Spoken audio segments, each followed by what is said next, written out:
What is up, everybody? I am Kevin Iole. Thank you for joining me. One of the best young fighters in the country is going to be in action April 19th. You can see her in Southern California, where you're at the Commerce Casino again, right?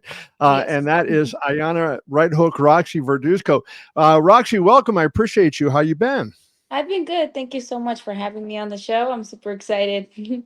Yeah, this is going to be a lot of fun to see you fight again. Now, you are 3-0 with one knockout, so I like that knockout. We don't see a lot of the knockouts coming from women's boxing, Yeah. so I like seeing that knockout.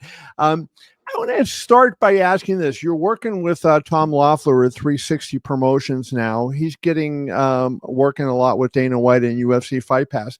Have you noticed that you're getting some MMA fans kind of following you? Because I've been out with Callum Walsh, and I've seen MMA fans, kind of flock to him. Is that helping you as well?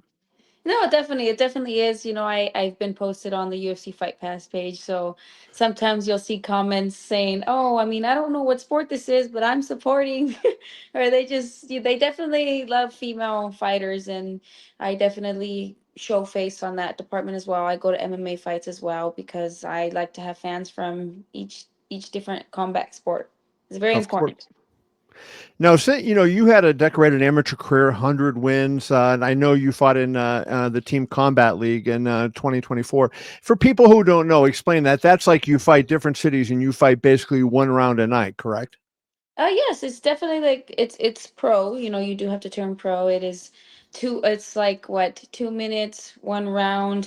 That's it. And then like your teammate goes in. It's like a point based system. So say if my teammate lost the previous round, I won the round after, and my teammate lost the round after. It's just all points, and whoever has the most points of each team kind of wins. It's a cool concept. Good money. Good exposure for a lot of fighters that don't have the opportunities with the promotions and things like that. So to get their name out there, get their face out there, and show skills. I think my man Dewey Cooper is involved in that. So Oh that is, yes, yes, he's cool. you I know love Dewey, him. right? Yes, of course, of course. Dewey, one of the best guys there is.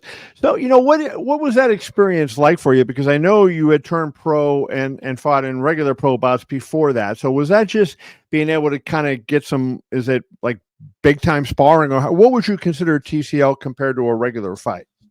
So I did do TCL before I had my pro debut. I wanted to feel like the 8 ounce gloves, no headgear. It did help me. It definitely did help me build myself to turn pro. Technically, like pro 4 rounds or more.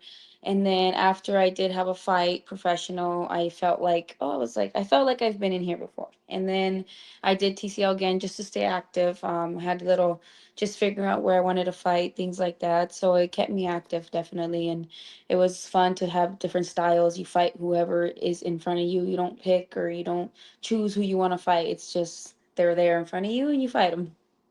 I saw in your TCL record you fought the same woman 4 times. I mean, what I was know. that like? That was cool. We kept fighting that team, so that I knew that's the girl they had. And sometimes when they fought other teams, I was unavailable or I was gonna fight a professional fight with Tom. So it was definitely. I mean, each time I won, so it's like, okay, I know what to expect. It's only 2 minutes, only one round. So what are your goals now as a pro, and like how far along do you think you are? Because you had a lot of amateur fights, and then you had the TCL experience going into your pro career. So maybe you're a little more advanced than the average 3-0 fighter, I would think. No, definitely. Again, like from the amateurs going pro, it's definitely a different experience, different styles. I've been trying to transition my style to pro style. And I would say I know the experience when it comes to the business, the marketing, everything, what to expect, what you need. Because again, I grew up around world champions, around fighters, professional fighters. So I already knew what I was jumping into when I turned pro. And I still want to move slow. I'm not trying to jump into anything, but I'm able to, if I wanted to, and I asked Tom, take me to go fight a world title, he would, you can push me. But I want to take my time and be very careful and selective on what I want to do and when. Now, before we get into your upcoming fight and everything that's going on, I just want to talk to you about your training situation. You're trained by your mom, and that's kind of an unusual situation.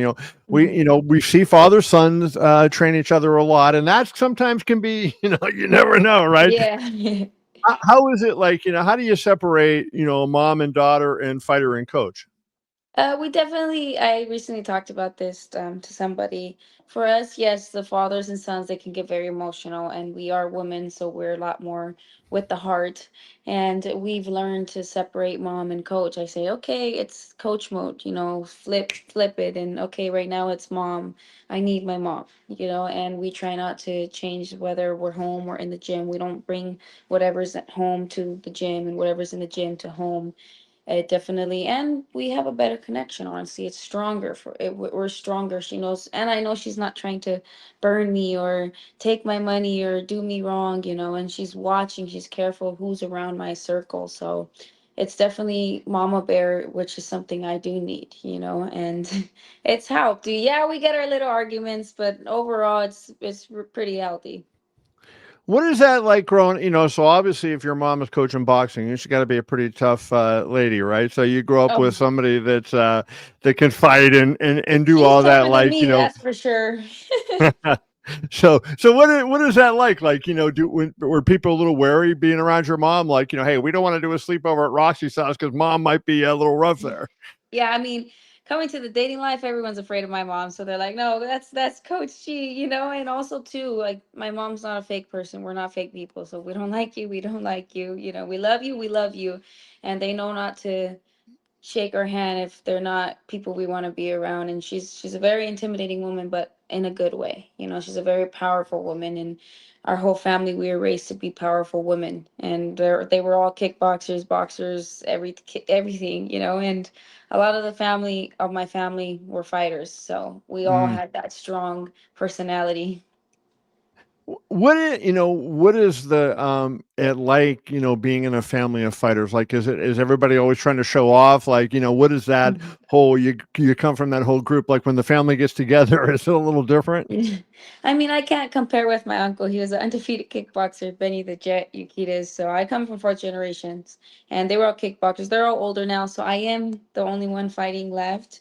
But I do hear stories like, say I'm tired in the gym. Well, your uncle wasn't that tired, or they didn't do that. They didn't complain like you. So I'm like, I always have to prove myself. Like, okay, I gotta be strong like them. But I mean, it was different back then. It's old school, they were tough as rocks. So like it's just hard to try to be on their level, but at the same time, like knowing what I have and the talent I Sure. have. And it's just I'm like, all right, I gotta train harder. I gotta train harder. Yeah, and I know you always have that push behind you. Like you feel like you got to prove something to people in your family, let alone your fan base and the judges and whatnot. So that's Everybody. interesting. Yeah. What, how much, in talking about, when you turn pro, you didn't have a promoter. And now I mentioned you're with Tom Loeffler of 360 Promotions. How much do you pay attention to this whole TKO boxing league that's going on with what Dana White's going to do? Because I wonder if that might be something that could be in your future, given that Tom has worked so closely with the UFC.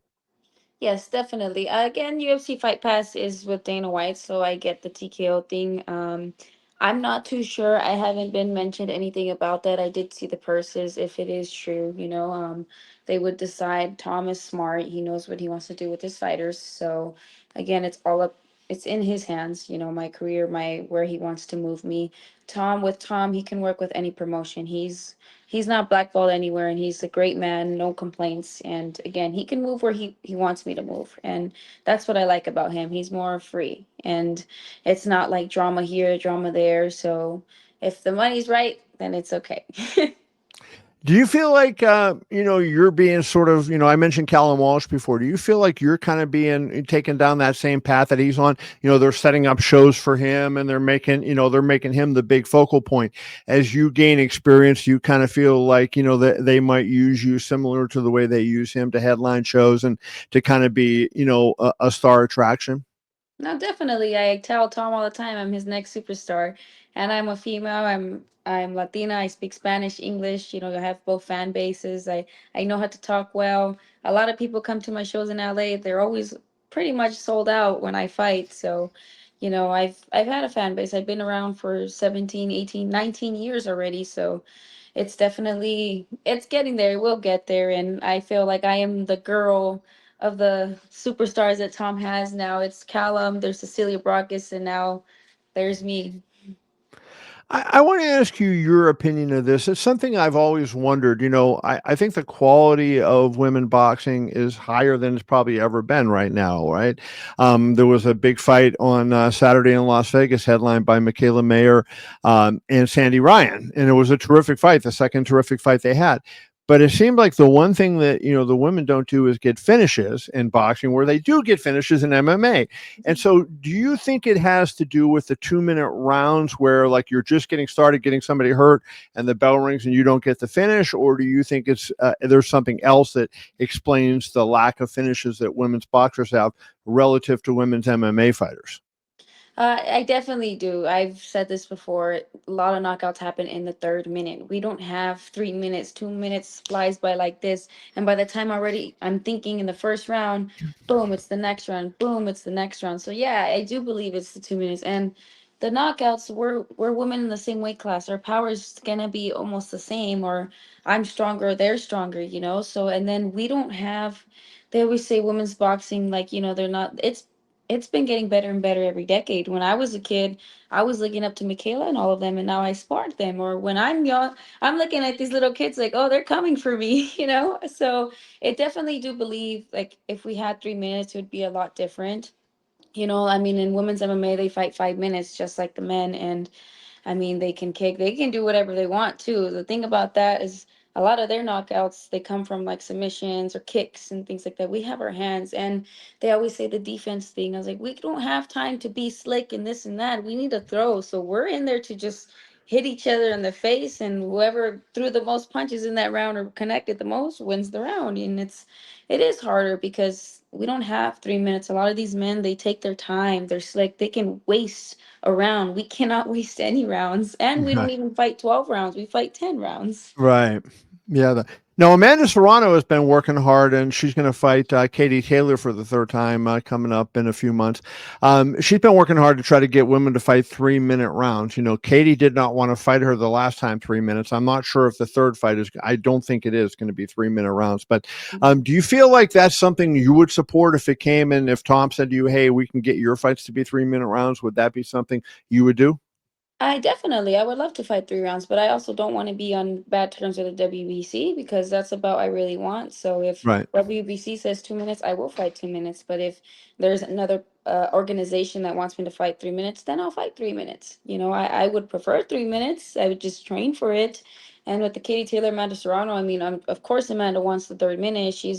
She starts slower and finishes strong, and Katie starts fast. So Right. it's all a game. It's a chess match. So you mentioned that green belt. You want the WBC belt, right? Was there somebody that held the belt that you look up to that means something to you? I definitely would look up to like Mikaela Mayer. I grew up watching her, and Cecilia Brockis. Like those ladies were there when I was a kid and I was in the amateurs barely starting. So I definitely look up to those women. Clarissa Shields, she's been undisputed in different weight classes, went to the Olympics, and I just seen her documentary. It was very inspiring and powerful, So a lot of those women, I grew up to them, so it's nice to see them. Lucia Riker, even, and Wolf, like going back, those were And Wolf, strong oh boy, women. could she punch? Man, she was one hit. She would just hit him once, and that's it. Lights out. If she could fight a man, I think she did, if I'm not mistaken. Yeah. But she was Well, strong. well, Lucia for sure fought a man, but yeah, I mean that is crazy stuff. Just a couple other questions for you, Roxy. I appreciate your time. I want to ask you. You mentioned Clarissa Shields, and Clarissa has that confidence, and she believes in herself, and she dares to take challenges that maybe a lot of fighters wouldn't take. Do you think that is inspiring fighters like you and your peers to maybe say, "Hey, this is the way to do it. Don't be safe. Go out there and try to take risks and make a name for yourself." I definitely, it's very inspiring. She's not afraid. Only you can beat yourself, I say. You know, if you're confident, you go in there. I mean, look at what happened with Tiara Brown and Sky. She was so confident she was going to beat her, and she did. It's all about confidence and manifesting. And like, I am the champion, and I definitely do believe a lot of these fighters, they're afraid to fight the best. Boxing should go back to the way it was. The best fought the best. You know, whether win or lose, and fans were okay with it. Now you lose once, you suck, or you're a bum, Right. and it's ridiculous. I think whether win or loss with women, they're a little bit more lenient with the wins and losses, but that's what makes the great fights is when the best fight the best. We love to see Exactly. those fights, and I just wish there would be more of that. And the promoters not so afraid. Other promoters, not Tom, he'll put me with anybody, but a lot of other promoters, they're so afraid to have their fighter fight another promotion. Like, oh, I'm worried. No, like this is what makes boxing. This is what's gonna make it great. One of the things, Roxy, and you said it before, you talked about what you wanted to do.